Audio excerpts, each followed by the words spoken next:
everyone, this is Kanika Sharma from Jai Shri Shyam class. Welcome to you all. तो last class में हम लोगों ने life process chapter complete किया था और एक्स्ट्रा क्वेश्चंस हैं वो आपके टेलीग्राम का लिंक डाल रखा है, उस पर आपके एक्स्ट्रा क्वेश्चंस भी हैं और प्रॉपर पूरे लाइफ प्रोसेस के सारे नोट्स भी अवेलेबल है क्लास वाइज। ठीक है, तो आज हम बात करेंगे इलेक्ट्रिसिटी की। आपका चैप्टर नंबर 12 है क्लास 10th का, क्या इलेक्ट्रिसिटी। तो देखो इलेक्ट्रिसिटी क्या होता है, द प्रेजेंस और flow of charges is called electricity. यानी कि इलेक्ट्रिसिटी को क्या बोलेंगे हम, द प्रेजेंस और फ्लो ऑफ चार्ज, इसी को हम बोलेंगे इलेक्ट्रिसिटी। तो लिखो द प्रेजेंस और flow of charge is called electricity. तो देखो इलेक्ट्रिसिटी, आपके चैप्टर का नाम ही क्या है, इलेक्ट्रिसिटी। ठीक है, तो कोई नॉर्मली पूछे इलेक्ट्रिसिटी होता क्या है, तो क्या बोलना है, या तो उसकी प्रेजेंस हो या क्या हो, फ्लो हो, किसका, चार्ज का। या तो प्रेजेंस हो या फ्लो हो, किसका, चार्ज का। इसी को हम क्या बोलेंगे, इलेक्ट्रिसिटी। क्या बोलेंगे हम, इलेक्ट्रिसिटी। अब हम बात करें चार्ज क्या होता है। भाई हमने बोल दिया प्रेजेंस है या फ्लो है, किस चीज का, चार्ज का। तो चार्ज होता क्या है ना, तो नेक्स्ट हेडिंग डालो चार्ज। तो देखो चार्ज है, ऐसे सुना होगा कि हमारी बॉडी में चार्ज आ गए या कोई ऑब्जेक्ट है उस पे चार्ज आ गया। तो चार्ज का मतलब क्या होता है, चार्ज होता है किसी भी एटम की प्रॉपर्टी को हम क्या बोलते हैं, चार्ज। तो लिखो it is the property of atom. यानी कि जो चार्ज है वो किसकी प्रॉपर्टी है, चार्ज है वो किसकी प्रॉपर्टी है, एटम की प्रॉपर्टी है। किसकी, एटम की। अब जो चार्ज है वो कितने तरीके का होता है, दो तरीके का। कितने तरीके का, दो तरीके। कौन कौन सा, या तो पॉजिटिव या नेगेटिव। ठीक है, तो दो तरीके के चार्जेस हैं, टू टाइप्स। कितने टाइप्स, टू टाइप्स। फर्स्ट है पॉजिटिव चार्ज और दूसरा है नेगेटिव चार्ज। ठीक है, तो चार्ज है वो क्या है, पहला तो प्रॉपर्टी है, किसकी, किसी भी एटम की प्रॉपर्टी है। ठीक है, नेक्स्ट बात करेंगे हम कि दो तरीके का होता है, पहला तो पॉजिटिव चार्ज हो सकता है या नेगेटिव चार्ज हो सकता है। ठीक है, अब हम बात करेंगे कि जो लाइक चार्जेस होते हैं, लाइक चार्जेस का मतलब क्या बोला है यहाँ पे, लाइक चार्जेस। कौन से charges, like charges. Like charges में भी पॉजिटिव पॉजिटिव और इट में भी नेगेटिव नेगेटिव। लाइक का मतलब सेम, यानी कि लाइक चार्जेस तो क्या करेंगे, हमेशा रिपेल करेंगे। क्या करेंगे, हमेशा रिपेल। यानी कि like charges repel each other while unlike charges attract each other. तो ये थर्ड प्रॉपर्टी हो गई, लाइक चार्जेस रिपेल और attract, repel each other, repel each other while unlike charges क्या करेंगे, अनलाइक चार्जेस क्या करेंगे, while unlike charges attract each other. ठीक है, अनलाइक का मतलब क्या हो गया यहाँ पे, जो सेम नहीं है, जैसे कि पॉजिटिव नेगेटिव, नेगेटिव पॉजिटिव। अच्छा ये बताओ कि पॉजिटिव नेगेटिव ये अट्रैक्टिव चार्ज है या फिर ये अनलाइक चार्जेस हैं या फिर ये वाले अनलाइक चार्जेस हैं। अनलाइक चार्जेस कौन से हैं, रेड वाला या ये ब्लैक वाला। अनलाइक चार्जेस है ये वाला। क्यों, क्योंकि ये दोनों अलग अलग है, प्लस अलग माइनस अलग, अपोजिट चार्जेस हो गए। अनलाइक चार्ज ये क्या करेंगे, हमेशा अट्रैक्ट करेंगे, और जो नेगेटिव नेगेटिव है वो हमेशा, या पॉजिटिव पॉजिटिव है वो हमेशा क्या करेंगे, रिपेल करेंगे। ठीक है, तो ये प्रॉपर्टी और याद रखनी है कि like charges repel each other while unlike charges attract each other. ठीक है, अब ये जो चार्ज है ध्यान रखना कि किससे रिप्रेजेंट किया जाता है, कैपिटल क्यू। किससे, कैपिटल क्यू। तो यहाँ पे लिख लो रिप्रेजेंटेड बाय कैपिटल क्यू। ठीक है। और इस चार्ज की जो एसआई यूनिट होती है, किसकी, इस चार्ज की जो एसआई यूनिट होती है वो क्या होती है, कूलाम। क्या होती है, कूलाम। तो SI unit of charge is क्या होती है, कूलाम। और इस कूलाम को हम रिप्रेजेंट किससे करते हैं, कैपिटल सी से। किससे, कैपिटल सी से। ठीक है। तो अभी तक हम लोगों ने क्या पढ़ा कि इलेक्ट्रिसिटी क्या होता है। तो इलेक्ट्रिसिटी क्या होता है, द प्रेजेंस और फ्लो ऑफ चार्जेस को हम क्या बोलते हैं, इलेक्ट्रिसिटी। और ये जो फ्लो ऑफ चार्ज है, चार्ज क्या होता है, चार्ज, तो चार्ज है एक एटम की प्रॉपर्टी है। दूसरा क्या है, या तो ये पॉजिटिव भी हो सकता है या ये नेगेटिव भी हो सकता है। और लाइक चार्जेस हैं वो रिपेल करेंगे एक दूसरे को, while unlike charges attract each other. ठीक है।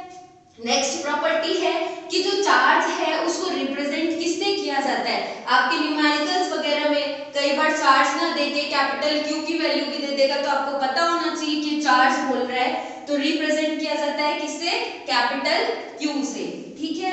और जो इसका एसआई यूनिट होता है किसका, चार्ज का, वो किसका होता है, कूलाम। ठीक है। जो किससे रिप्रेजेंट किया जाता है, कैपिटल सी से। अब बात हम करते हैं कि जो चार्ज है वो 1 इलेक्ट्रॉन में कितना होता है, यानी कि चार्ज ऑन 1 इलेक्ट्रॉन कितना होता है। चार्ज ऑन 1 इलेक्ट्रॉन बताओ, क्लास 9th में पढ़ा हुआ है, नॉर्मल है तो, कि चार्ज ऑन 1 इलेक्ट्रॉन कितना होता है। तो देखो, चार्ज ऑन 1 इलेक्ट्रॉन होता है -1.6 into 10⁻⁻19 कूलाम। कितना होता है, -1.6 into 10⁻⁻19 कूलाम। ये क्या होता है आपका, चार्ज ऑन 1 इलेक्ट्रॉन। क्या होता है ये, चार्ज ऑन 1 इलेक्ट्रॉन, यानी कि -1.6 into 10⁻⁻ कितना हो गया, कूलाम। माइनस का होता है -19 कूलाम। ठीक है। अब बात हम करेंगे कि ये तो आपका किस पे हो गया, 1 इलेक्ट्रॉन पे चार्ज हो गया। अब बात हम करेंगे कि ये बताओ कि जो एटम है वो किन किन चीजों से मिलकर बना हुआ होता है। एटम है वो किन किन चीजों से मिलकर बना हुआ होता है। तो पहला तो है प्रोटॉन, दूसरा होता है न्यूट्रॉन, और तीसरा किससे मिलके बना हुआ होता है, इलेक्ट्रॉन। तो समझ में आई क्या ये बात कि जो एटम है वो किन किन चीजों से मिलके बना हुआ होता है, या तो प्रोटॉन या न्यूट्रॉन या इलेक्ट्रॉन। अगर प्रोटॉन है तो इसका मतलब यहाँ पे क्या है, पॉजिटिव चार्ज। न्यूट्रॉन है यानी कि न्यूट्रल है, और इलेक्ट्रॉन है यानी कि यहाँ पे कैसा चार्ज है, नेगेटिव चार्ज है। ठीक है। तो ये बात हो गई। अब यहाँ पे इलेक्ट्रॉन का पूछा है, चार्ज ऑन 1 इलेक्ट्रॉन, इसलिए यहाँ पे क्या आ गया, नेगेटिव साइन आ गया। और अगर यही बात करते कि चार्ज ऑन प्रोटॉन, तो ये नेगेटिव साइन रिमूव हो जाता है। ठीक है। तो ये हो गई आपके पास। अब बात हम करें कि नंबर ऑफ इलेक्ट्रॉन्स कितने होते हैं। नंबर ऑफ इलेक्ट्रॉन्स कितने होते हैं 1 कूलाम चार्ज में। ठीक है। तो लिखो नंबर ऑफ इलेक्ट्रॉन्स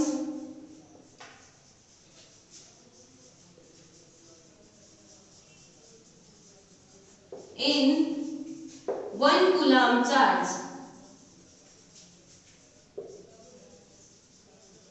तो number of electrons in 1 coulomb charge कितना हो जाएगा, देखो फॉर्मूला है Q is equals to Ne, यानी कि Q तो क्या है, चार्ज है, N क्या है यहाँ पे, N क्या है, नंबर,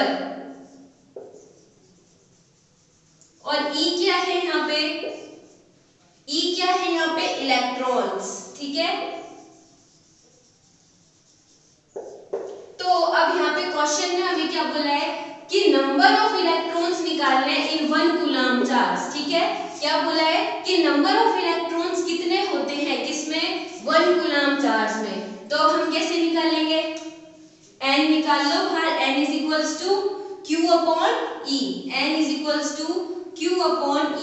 q कितना बोला है इसने, 1 कूलाम चार्ज, और यहाँ e कितना आ जाएगा, 1.6 इंटू 10⁻⁻19 कूलम, तो क्या आ जाएगा 6.25 इंटू 10⁻18 कूलम।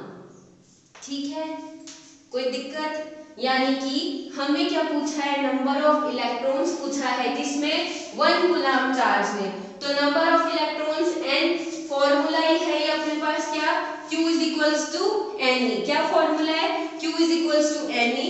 तो हमें क्या निकालना है, नंबर निकालना है, क्योंकि यहाँ पूछा है नंबर ऑफ इलेक्ट्रॉन्स।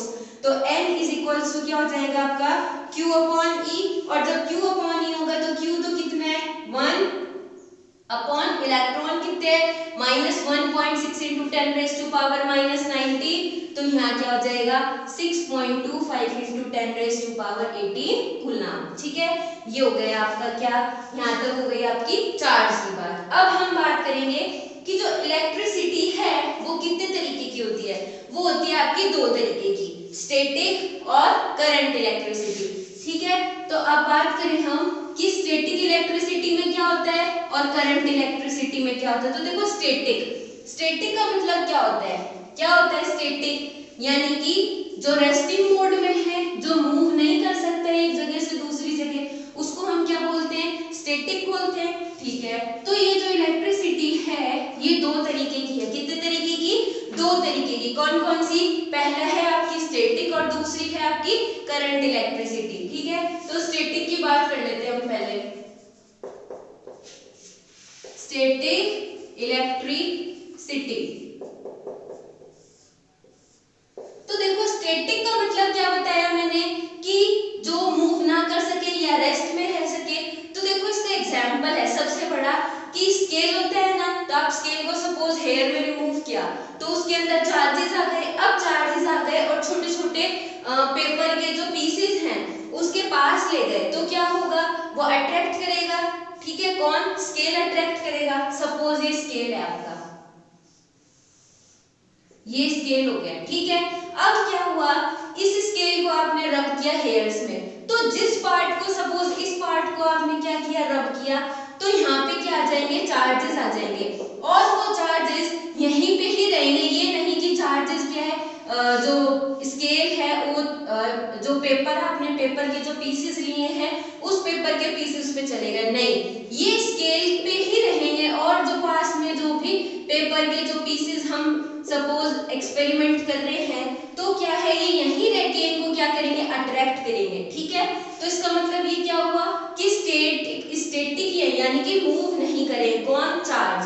स्केल है, हमने उसको हेयर्स में रिमूव किया तो उसमें चार्ज आ गए। अब वो जो चार्ज आए हैं वो ऐसा नहीं है कि एक जगह से कहीं और मूव कर गए, नहीं, ये यहीं पे ही अपनी इसी रेस्टिंग मोड में रहते हैं। और अगर पास में हम क्या लेके आए, ये पीसेस ऑफ पेपर्स लेके आए, इनको क्या करेगा, ये अट्रैक्ट करेगा। इसको हम बोलते हैं स्टैटिक इलेक्ट्रिसिटी, यानी कि the charge which can not move, यानी कि जो क्या है, जो मोबाइल नहीं है या मूव नहीं करेगा। ठीक है, अपनी प्लेस से जो मूव नहीं करेगा उसको हम क्या बोलते हैं, स्टैटिक इलेक्ट्रिसिटी। अब दूसरी हम बात कर लेते हैं क्या, करंट इलेक्ट्रिसिटी। करंट इलेक्ट्रिसिटी, तो करंट इलेक्ट्रिसिटी का मतलब ही क्या है कि सपोज ये क्या है आपका, एक मेटल का कंडक्टर ले लिया, क्या ले लिया, मेटेलिक कंडक्टर ले लिया। अब हमें पता है कि इसमें किसका फ्लो होता है, चार्जेस का, इलेक्ट्रॉन्स का फ्लो होता है। और कैसा फ्लो होता है, रैंडम फ्लो होता है। ये सपोज आपका क्या है, एक मेटेलिक कंडक्टर है, इसके अंदर क्या फ्लो होगा, इलेक्ट्रॉन्स का फ्लो होता है। ठीक है, और ये फ्लो कैसा होता है, रैंडम, यानी इधर भी जा सकता है, इधर भी जा सकता है, इधर भी, कैसा है, ये रैंडम फ्लो है। ठीक है, तो इसी को हम क्या बोलते हैं, करंट इलेक्ट्रिसिटी। यानी कि यहाँ पे चार्जेस का मूव हो रहा था क्या, नहीं, यहाँ पे क्या हो रहा है, चार्जेस का मूव हो रहा है। तो इसी को हम क्या बोल देंगे, करंट इलेक्ट्रिसिटी या फिर करंट। क्या बोल देंगे, करंट इलेक्ट्रिसिटी या फिर करंट। तो क्या बोलेंगे, flow of charges in metallic conductor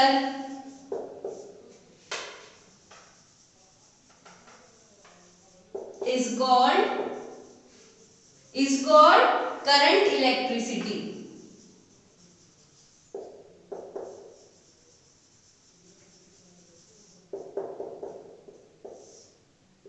ठीक है, तो ये आपको समझ में आ गया। और यहाँ पे क्या हो जाएगा कि फ्लो ऑफ चार्जेस नहीं होगा, इसलिए इसको हमने बोला है स्टैटिक इलेक्ट्रिसिटी। और यहाँ पे क्या हो रहा है, एक मेटेलिक कंडक्टर लिया हमने, तो उसमें क्या होगा, फ्लो ऑफ इलेक्ट्रॉन्स या चार्जेस का क्या होगा, फ्लो होगा। और इसी जब इलेक्ट्रॉन या चार्जेस के फ्लो होने को हम क्या बोल देते हैं, करंट इलेक्ट्रिसिटी, या फिर हम क्या बोल देते हैं, करंट। ठीक है, तो ये बात हो गई आपकी स्टैटिक इलेक्ट्रिसिटी की और करंट इलेक्ट्रिसिटी की। अब हम नेक्स्ट बात करेंगे कि करंट क्या होता है, व्हाट इज करंट। तो देखो करंट हेडिंग डालो, करंट। सबसे पहले तो आपको ये देखना है कि जो करंट है वो किससे रिप्रेजेंट किया जाता है, किससे रिप्रेजेंट किया जाता है करंट को, आई से। किससे, कैपिटल आई से करंट को हमने रिप्रेजेंट कर दिया। ठीक है, अब हमें ये पता होना चाहिए कि करंट होता क्या है। हम ये पढ़ रहे हैं कि अब की करंट है क्या। तो देखो करंट क्या है, फ्लो ऑफ चार्ज है। किसका चार्ज, किसका फ्लो है, चार्ज का। ठीक है, तो flow of charge per unit time is called current. तो लिखो करंट क्या होता है, flow of charge, flow of charge per unit time in a conductor is called current। ठीक है, is called current। ठीक है, अब करंट की तो बात हो गई कि किसका बोला है, चार्ज का फ्लो बोला है पर यूनिट टाइम में, इसी को हमने क्या बोल दिया, करंट बोल दिया। अब इस करंट का फॉर्मूला क्या है, हमने बोला रिप्रेजेंट तो किससे है, आई से है। तो क्या हो जाएगा, I is equals to Q upon T। क्या हो जाएगा, I is equals to Q upon T। हमने बोला ही ये है, क्या बोला है कि फ्लो हो रहा है किसका, चार्ज का। तो ये चार्ज हो गया पर यूनिट टाइम, ये हो गया आपका टाइम हो गया। ठीक है, तो इसी को हम क्या बोलते हैं, करंट बोलते हैं। अब करंट रिप्रेजेंट तो हमने किससे कर दिया, कैपिटल आई से। अब इसका जो करंट का जो एसआई यूनिट होता है वो क्या होता है, एम्पियर। क्या होता है, एम्पियर। ठीक है, तो एसआई यूनिट लिख लो यहाँ पे, SI unit of current is, क्या होता है, इज एम्पियर।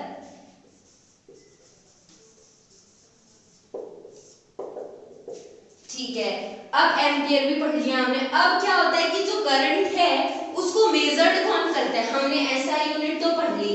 अब कभी सोचा है कि करंट है उसको मेजर्ड कौन करता है, तो उसको मेजर्ड करते हैं हमेशा एक डिवाइस होता है जिसका नाम है अमीटर। क्या नाम है, एमीटर। ठीक है, तो अब एमीटर के बारे में हम पढ़ेंगे। तो देखो करंट तक तुम्हें कोई प्रॉब्लम आई, करंट क्या होता है कि flow of charges per unit time, इसको हम क्या बोलते हैं, करंट बोलते हैं। और इसका एसआई यूनिट क्या होता है, एम्पियर। और इसका जो डिवाइस है वो क्या है, करंट का जो मेजरिंग डिवाइस है वो क्या है, एमीटर। ठीक है, तो अब हम एमीटर के बारे में पढ़ेंगे नेक्स्ट। एमीटर, ये हेडिंग डालो, एमीटर।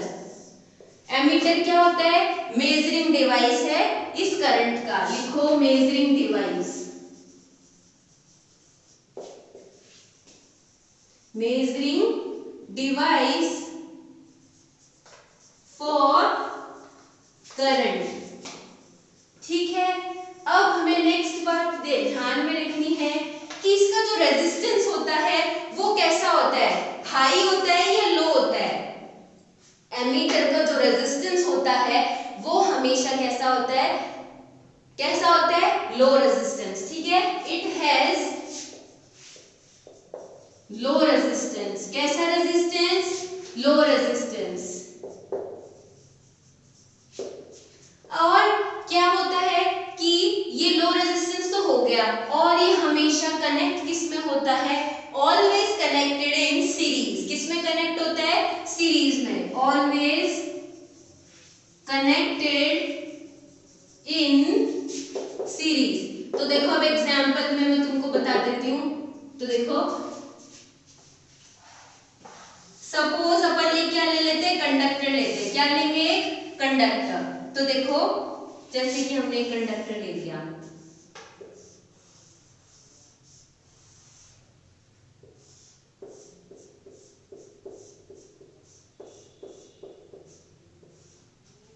तो देखो अब यहाँ पे क्या है, हमने ले लिया पॉजिटिव और यहाँ क्या ले लिया हमने, नेगेटिव। अब हमने क्या बोला हमेशा कि किस में कनेक्ट होगा, सीरीज में। तो देखो सीरीज में हमको यहाँ पे कनेक्ट करना पड़ेगा इस अमीटर को।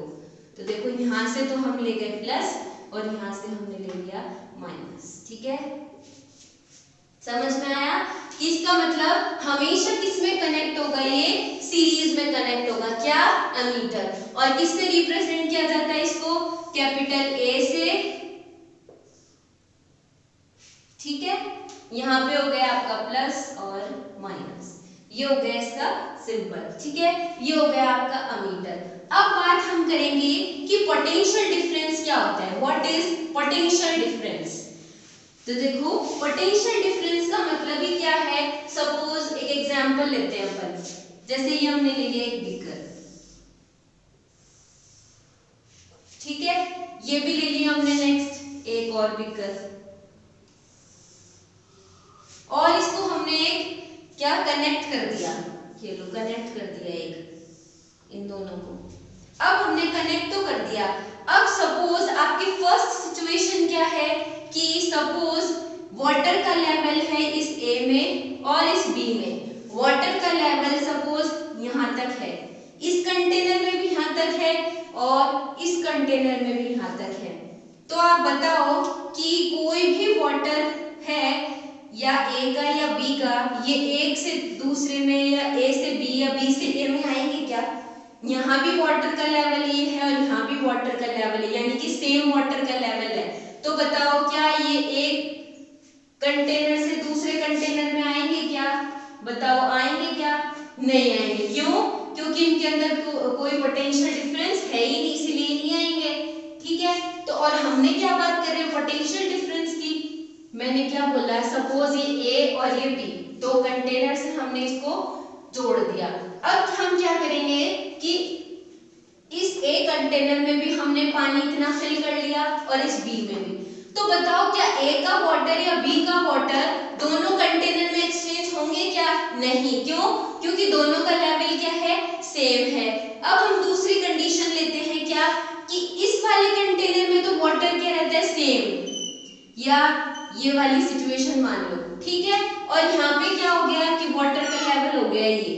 तो बताओ अब क्या वाटर मूव करेगा क्या, ए से बी में मूव करेगा। क्यों, क्योंकि इनके क्या हो गया, ये डिफरेंस आ गया, डिफरेंस आ गया ना, वाटर के लेवल में क्या आ गया, डिफरेंस आ गया। हमने सेकंड सिचुएशन क्या ली कि वाटर का लेवल एक कंटेनर में तो ये है और एक कंटेनर में ये है। तो अब तो डिफरेंस आ गया और इसी डिफरेंस के कारण जो वाटर है वो ए से कहां मूव करेगा, बी में मूव करेगा।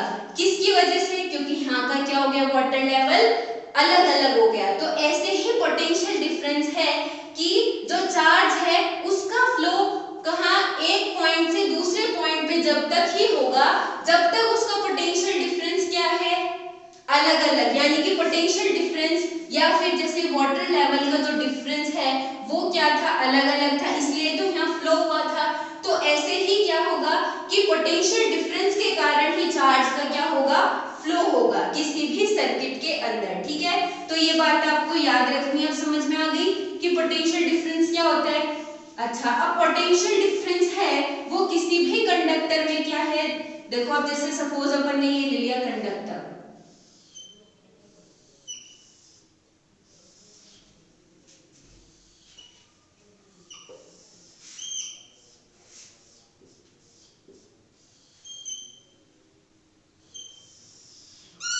और यहाँ पे क्या मूव कर रहे हैं, इलेक्ट्रॉन्स। तो अब बताओ इलेक्ट्रॉन्स की जो पोजीशन है वो क्या होती है, रैंडम होती है या एक क्या है कि एक मतलब पर्टिकुलर होती है। तो अब हमको इस इलेक्ट्रॉन की क्या करनी है, जो डायरेक्शन है वो पर्टिकुलर करनी है, यानी कि जो फ्लो है चार्ज का वो रैंडम नहीं होना चाहिए, है ना। तो रैंडम नहीं होना चाहिए, तो बताओ हमें क्या करना चाहिए, अब इलेक्ट्रॉन्स की तो प्रॉपर्टी है, यहाँ भी भागेंगे, यहाँ भी भागेंगे, यहाँ भी भागेंगे, इधर भी, इनकी जहां मन मर्जी होगी उधर जाएंगे। और अब हमें क्या करना है, ये सिचुएशन है कि हमें इलेक्ट्रॉन्स को एक ही डायरेक्शन में क्या कराना है, मूव कराना है। तो अब हमको क्या करना पड़ेगा, तो देखो ये बैटरी भी कनेक्ट की है, तो सपोज अब जब हमने ये बैटरी को क्या कर दिया, कनेक्ट कर दिया, तो यहाँ क्या है, पॉजिटिव चार्ज, और इलेक्ट्रॉन्स पे क्या है, नेगेटिव चार्ज। तो क्या होगा, जो इलेक्ट्रॉन्स हैं वो क्या करेंगे, पॉजिटिव की ओर अट्रैक्ट होंगे, और जो पॉजिटिव की ओर अट्रैक्ट होंगे, ये देखो क्योंकि यहाँ नेगेटिव और इलेक्ट्रॉन्स पे नेगेटिव है, इधर की साइड तो मूव करेंगे ही नहीं, इधर की साइड ही मूव करेंगे। तो इससे ये प्रूफ होता है कि हम लोगों ने बैटरी को जोड़ के जो इलेक्ट्रॉन्स हैं उनकी डायरेक्शन हमने क्या कर दिए, पर्टिकुलर कर दी। ठीक है, तो इससे ही क्या हो गया, जो सारे इलेक्ट्रॉन्स हैं उनकी डायरेक्शन क्या हो गई, एक पर्टिकुलर डायरेक्शन में आ गए, जो इधर उधर रैंडम मूव कर रहे थे। ठीक है, किसकी वजह से, बाय कनेक्टिंग बैटरी। ठीक है, समझ में आया ये क्या बोला मैंने, सपोज एक हमने क्या ले लिया, कंडक्टर ले लिया। ठीक है, और उस कंडक्टर में इलेक्ट्रॉन्स प्रेजेंट है। अब हमें पता है इलेक्ट्रॉन्स की जो प्रॉपर्टी होती है वो कैसी होती है, रैंडम मूव की होती है। अब ये रैंडम मूव तो कर रहे हैं, पर हमको क्या कराना है, एक पर्टिकुलर डायरेक्शन में क्या कराना है, इनको मूव कराना है। तो हमने क्या किया, बैटरी को जोड़ा, और बैटरी का जो पॉजिटिव चार्ज है, इधर इलेक्ट्रॉन क्या करेंगे, अट्रैक्ट करेंगे, इधर नेगेटिव चार्ज है तो लाइक क्या करेंगे, रिपेल कर देंगे। और जब हमने बैटरी को कनेक्ट किया तो जो इलेक्ट्रॉन्स हैं उनकी डायरेक्शन क्या हो गई, ये पर्टिकुलर हो गई। ठीक है, तो अब हम लिखते हैं कि पोटेंशियल डिफरेंस क्या होता है, लिखो पोटेंशियल डिफरेंस।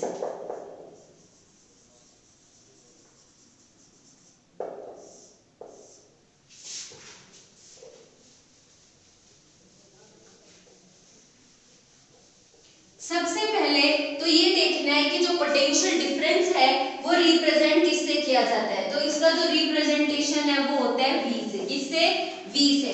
और इस पोटेंशियल डिफरेंस का मतलब ही क्या है, V = W/Q।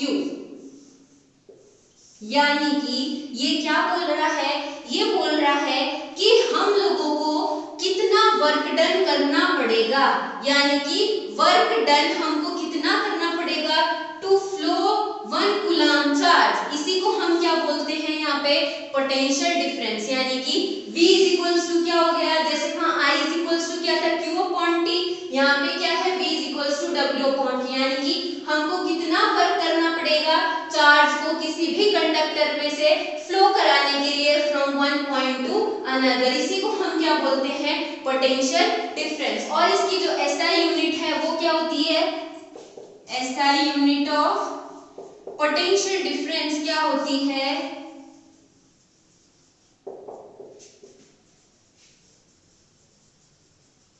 क्या होती है, उधर SI यूनिट करंट की क्या थी, एम्पियर, यहां क्या हो जाएगी, वोल्ट। क्या है, वोल्ट। अब उधर तो था एम्पियर, और वहां का मेजरिंग डिवाइस क्या था, यानी कि करंट का मेजरिंग डिवाइस क्या था, एमीटर। अब यहाँ तो पोटेंशियल डिफरेंस का मेजरिंग डिवाइस क्या है, वोल्टमीटर। क्या है, voltmeter. Measuring device is voltmeter. ये हो गया, और जो वोल्टमीटर हो गया ये, और जो पोटेंशियल डिफरेंसेस को हम किससे रिप्रेजेंट करते हैं, कैपिटल V से। ठीक है, अब पूछेंगे व्हाट इज 1 वोल्ट, क्या पूछेंगे, व्हाट इज 1 वोल्ट। वोल्टमीटर तो क्या हो गया, इसका मेजरिंग डिवाइस हो गया। अब पूछेंगे कि 1 वोल्ट क्या होता है। ठीक है, तो देखो 1 वोल्ट क्या होता है कि किसी भी डिवाइस के अंदर 1 जूल का वर्क करके और कितने कूलम का चार्ज हमको मूव कराना है, 1 कूलम चार्ज। ठीक है, इसी को हम क्या बोलते हैं, 1 वोल्ट। यानी कि यहाँ पे पोटेंशियल डिफरेंस को तो हम क्या बोल रहे थे, कितना वर्क डन करेगा चार्ज को फ्लो होने में किसी भी कंडक्टर में। यहाँ 1 वोल्ट को हम क्या बोलेंगे कि कोई भी कंडक्टर है वो क्या है, कितना, यानी कि 1 जूल वर्क करेगा, किसको मूव कराने में, 1 वोल्ट, ठीक है, ये हो गया आपका वोल्ट का। और अब हम पढ़ेंगे इस वोल्ट मीटर के बारे में। एमीटर के बारे में हमने क्या पढ़ा था, बताओ, एमीटर के बारे में हमने क्या पढ़ा था, किस चीज का मेजरिंग डिवाइस है वो, करंट का, और वो हमेशा क्या है, किसमें कनेक्ट होगा, सीरीज में कनेक्ट होगा। पर अब हम वोल्ट मीटर की बात करें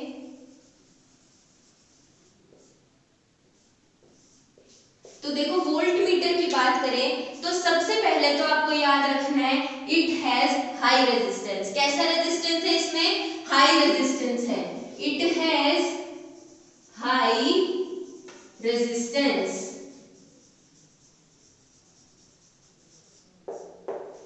और दूसरा हमको क्या याद रखना है भाई, इट हैज हाई रेजिस्टेंस तो हो गया। अब दूसरा हमको ये याद रखना है कि हमेशा ये किस में कनेक्ट होगा, पैरेलल में, ठीक है, it is always connected in parallel. किस में कनेक्ट होगा, ये पैरेलल में कनेक्ट होगा, ठीक है। अब हम क्या करेंगे, एक कंडक्टर बना के देखते हैं। सपोज ये हो गया आपका कंडक्टर, ये हमने जोड़ दी बैटरी,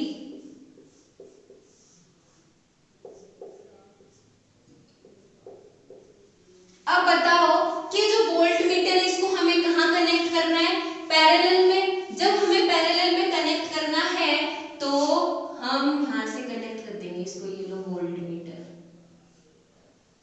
यहां से तो आ जाएगा इसका प्लस और यहां से क्या आ जाएगा इसका माइनस, तो ये लो आपका वोल्ट मीटर कनेक्ट हो गया। तो वोल्ट मीटर क्या है, हाई रेजिस्टेंस का होता है और हमेशा किसमें कनेक्टेड होता है, हमेशा पैरेलल में, ठीक है। अब ये बात हो गई, और ध्यान रखना कि जो फ्लो ऑफ करंट है वो कहां होता है, from high potential to low potential. कहां से होता है, फ्रॉम हाई पोटेंशियल टू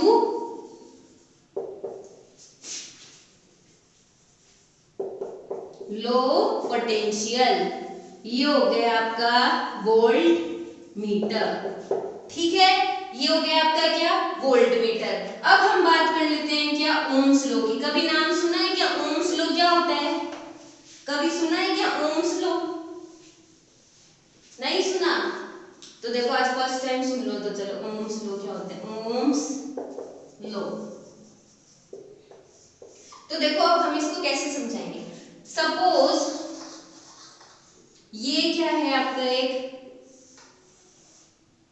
कोई हमने ले लिया एक कंटेनर, यहाँ भी एक ले लिया हमने कंटेनर, ठीक है, और इसको सेपरेट कर दिया, और ये भी हमने क्या ले लिया, कोई भी कंटेनर, और ये भी हमने ले लिया कंटेनर, ठीक है। अब हमने क्या किया कि वाटर का जो लेवल है वो हमने रख दिया सेम। फर्स्ट सिचुएशन में तो हमने रख दिया सेम, ठीक है, इसमें भी सपोज सेम रख देते हैं। तो बताओ, फ्लो ऑफ वाटर, सपोज हमने वाटर फिल कर दिया, तो क्या है बताओ, कंटेनर का कुछ होगा क्या भाई, एक जगह से दूसरी जगह में नहीं जाएगा ना, इधर जाएगा, क्यों, क्योंकि लेवल क्या है, सेम है। अब हम सेकंड सिचुएशन में क्या कर देते हैं कि सपोज वाटर का लेवल एक कंटेनर में तो ये है, और दूसरे कंटेनर में क्या है, ये है, ठीक है। अब यहाँ पे हम क्या कर रहे हैं कि इस वाले कंटेनर में जो वाटर का लेवल है वो ये है, और दूसरे कंटेनर में क्या है, ये है। तो बताओ कि जो वाटर का फ्लो है एक कंटेनर से दूसरे कंटेनर में किस में ज्यादा होगा, किस में ज्यादा होगा, या तो वाटर इस ए से बी में क्या होगा, ज्यादा जल्दी जाएगा, यानी कि स्पीड बतानी है, तो स्पीड बताओ, इस कंटेनर से इस कंटेनर में जाएगा फास्ट, या इस कंटेनर से इस कंटेनर में जाएगा, स्पीड इनमें से किसकी ज्यादा होगी, या तो इसकी होगी या इसकी होगी। तो बताओ किसकी होगी स्पीड ज्यादा, स्पीड होगी इसकी ज्यादा। क्यों होगी, अब रीजन देखो भाई, जब डिफरेंस ज्यादा है तो स्पीड भी ज्यादा होगी। यहाँ पे डिफरेंस क्या है, कम है, और यहाँ क्या है, ज्यादा है। तो जब डिफरेंस ज्यादा है तो स्पीड भी ज्यादा होगी। तो ऐसे ही इस ओम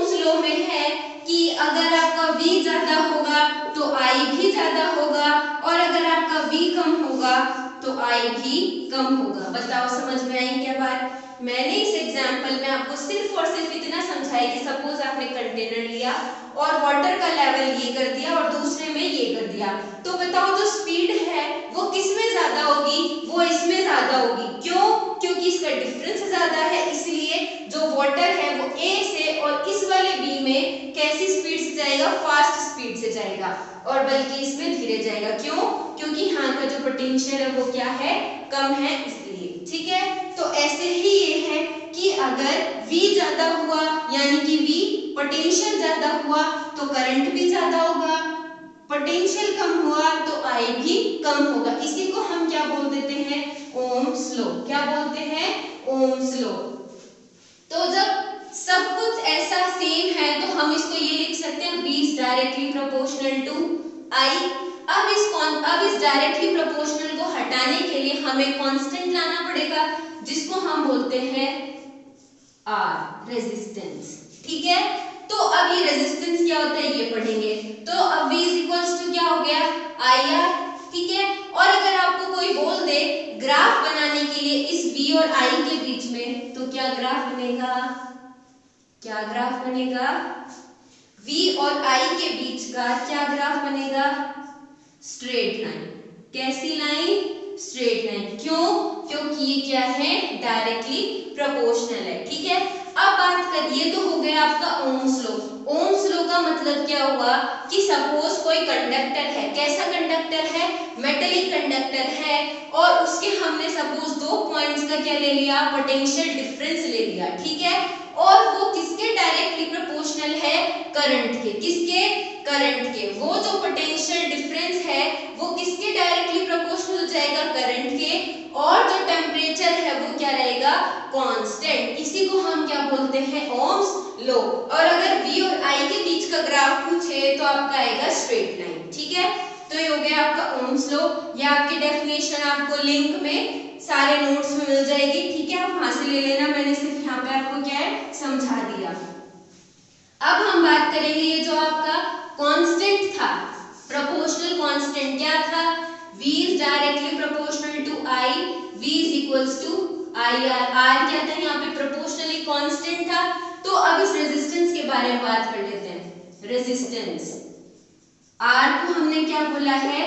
रेजिस्टेंस बोला है। तो रेजिस्टेंस क्या होता है? What is resistance? तो देखो, रेजिस्टेंस होता है कि ये एक ऐसा डिवाइस, या फिर ऐसे बोलो कि ये क्या काम करता है? जो कोई भी चार्ज है वो फ्लो हो रहा है उसको रेजिस्ट करेगा। क्या करेगा? ये रेजिस्ट करेगा। तो यहाँ पे लिख सकते हैं व्हाट इज रेजिस्टेंस? तो फ्लो ऑफ चार्ज, यानी कि a resistance is a device which resist flow of charge। इसी को हम क्या बोलते हैं? रेजिस्टेंस बोलते हैं। यानी कि रेजिस्टेंस क्या होता है कि जो किसी भी कंडक्टर के अंदर क्या करे? रेजिस्ट करे। रेजिस्ट का मतलब क्या है? विरोध करे। उसी को हम क्या बोलते हैं? रेजिस्टेंस। कोई भी सपोज हमने कंडक्टर ले लिया और उसके अंदर चार्ज का क्या हो रहा है? फ्लो हो रहा है। तो अगर रेजिस्टेंस नहीं हुआ तो बताओ उसका विरोध होगा या उस चार्ज के फ्लो का? नहीं होगा। तो इसका मतलब क्या है? रेजिस्टेंस क्या करता है? किसी भी कंडक्टर के अंदर जो चार्ज फ्लो हो रहा है उसका क्या करेगा? विरोध करेगा। और हर कंडक्टर में क्या होता है? रेजिस्टेंस प्रेजेंट होता है। हर कंडक्टर को कोई भी उठा लो, ठीक है, उसके अंदर क्या होगा? रेजिस्टेंस जरूर होगा। अब इस रेजिस्टेंस की एसआई यूनिट क्या होती है? एसआई यूनिट ऑफ रेजिस्टेंस, तो बताओ क्या होती है? एसआई यूनिट होती है ओम। क्या होती है? ओम। रिप्रेजेंट किससे करते हैं हम? ठीक है, ये हो गई रेजिस्टेंस की एसआई यूनिट। ठीक है, अब हमने क्या पढ़ा था कि V is directly proportional to I था और V is equals to क्या था? IR। तो बताओ R is equals to क्या होगा? R is equals to क्या होगा? V upon I। तो अगर आपसे कोई रेजिस्टेंस का फॉर्मूला पूछे तो आपको क्या लिखना है? R is equals to V upon I। इसको हम क्या बोलते हैं? रेजिस्टेंस। और रेजिस्टेंस क्या होता है? फ्लो ऑफ चार्ज का क्या कराता है? कराता है, इसी को हम क्या बोलते हैं, रेजिस्टेंस, और इसका फॉर्मूला होता है R=V/L।